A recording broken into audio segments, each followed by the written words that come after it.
새벽 일찍 일어나서 저번 날 가지치기 했던 나무 가지들을 모아서 치우고 주변 청소하고 세탁기 돌리고 아침부터 고기 굽고 곰국 끓이고 와인 한 잔에 쌈 싸서 밥 잘 먹고 나니 8시도 안 됐는데 벌써 졸립습니다. 누가 뭐라 하겠습니까? 졸리면 자는 것이요. 나이들이 참 편안하다는 생각이 듭니다.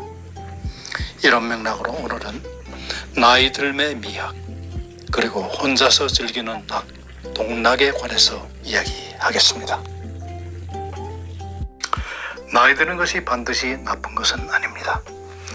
편안해지는 것도 많습니다. 사람 만나기가 편안해지고 팍팍하지 않게 되고 조급한 마음도 없어집니다. 세상에 이해 못할 일이 무엇이며 용서 못할 일은 또 무언가 싶고 마음이 한없이 너그러지기도 합니다. 연전에 강의장에서 만났던 노철학자 김영석 선생의 속삭임도 그런 의미요, 박경리 선생의 옛날 그 집 시 한 구절도 그런 의미가 아닐까 합니다. 나이 든다는 것은 늙어가는 것이 아니라 익어가는 것은 아닐까요? 100세의 연세에 또다시 사랑을 하고 싶어 하신다니 벌떡 일어나서 박수를 쳐드리고 싶은 심정입니다. 김영석의 속삭임, 생명보다 더 귀한 것이 무엇일까? 나이가 드니까 나 자신과 내 소유를 위해서 살았던 것은 다 없어진다. 남을 위해 살았던 것만이 보람으로 남는다. 만약 인생을 되돌릴 수 있다면 60세로 돌아가고 싶다. 젊은 날로는 돌아가고 싶지 않다. 그때는 생각이 얕았고 행복이 뭔지 몰랐다. 65세에서 75세까지가 삶의 황금이다. 그 나이에야 생각이 깊어지고 행복이 무엇인지, 세상을 어떻게 살아야 하는지를 알게 되었다. 나이가 들어서 알게 된 행복은 사랑하는 사람을 위해서 고생하는 것, 사랑이 있는 고생이 행복이라는 것, 맑은 정신 상태로는 잘 가본 적이 없는 경지, 육신의 나이가 거의 100세에 다다르는 한석학이 후배 60, 70대 젊은이들에게 이야기합니다. 살아보니, 지나고 보니 인생의 가장 절정기는 철없던 청년 시기가 아니라 인생의 매운맛, 쓴맛 다 보고 무엇이 참으로 좋고 소중한지를 진정 음미할 수 있는 시기, 60대 중반에서 70대 중반이 우리 인생의 절정이다. 그렇구나. 나의 인생은, 우리의 인생은 아직도 진행형입니다. 상승기입니다. 그리고 절정기입니다. 누가 함부로 인생의 노세를 논하겠습니까? 인생의 수레바퀴, 인생의 드라마가 어떻게 돌아갈지 또한 알 수 없습니다. 그것이 삶이고 인생입니다. 소설가 박경리 씨의 옛날 그 집 시 한 구절, 다시 젊어지고 싶지 않다. 아, 편안하다. 버릴 것만 남아있으니 늙으니 이리도 편안한 것을.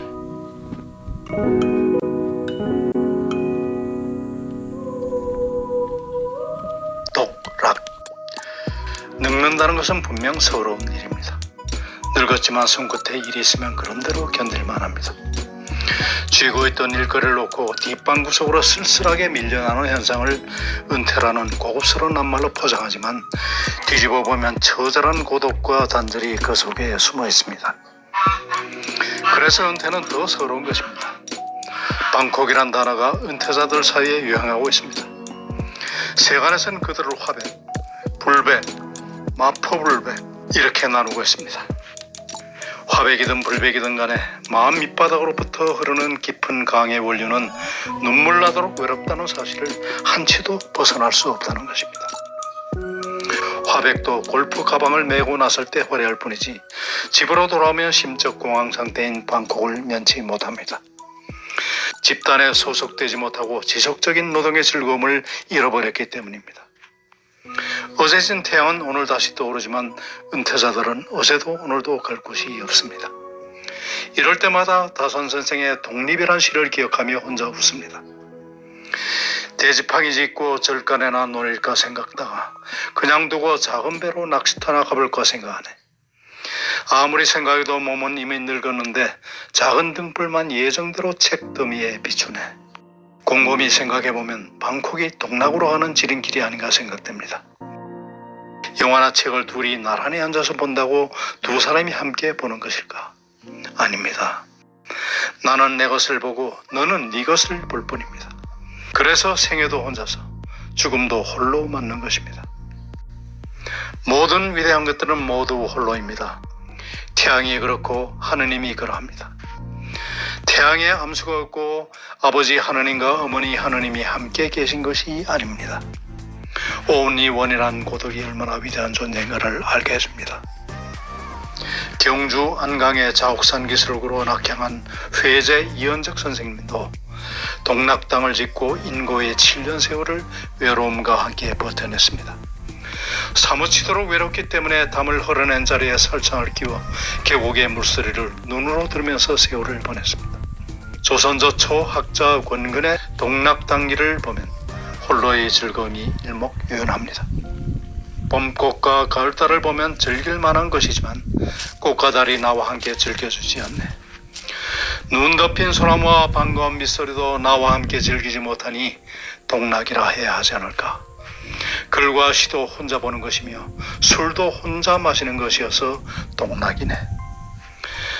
옛 선비들의 동락에는 다분히 풍류적인 즐거움이 서려있지만 오늘의 백수들이 곧잘 읊조리는 방콕에는 궁상과 자탄이 한숨처럼 배어 있습니다. 강산과 풍월은 원래 주인이었고 한가로운 사람이 바로 주인이라고 했습니다. 홀로 동락을 못 즐길 양이면 풍월의 주인이라도 될 일입니다. 풍월 주인은 정년도 없고 은퇴도 없습니다.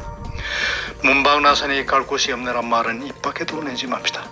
친구들이여, 오늘도 힘내시고 막걸리 한 잔에 월화독작하면서 후년의 세월 더 즐겁고 행복한 모습으로 늙어갈 수 있도록 낭만결기 일랑 결코 잃지 말아야겠습니다. 사막에 있어보면 이 말들의 진정한 참뜻을 알게 됩니다.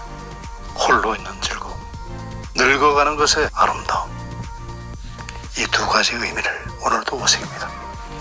권대혁TV였습니다. 오늘도 행복한 하루 되십시오. 감사합니다.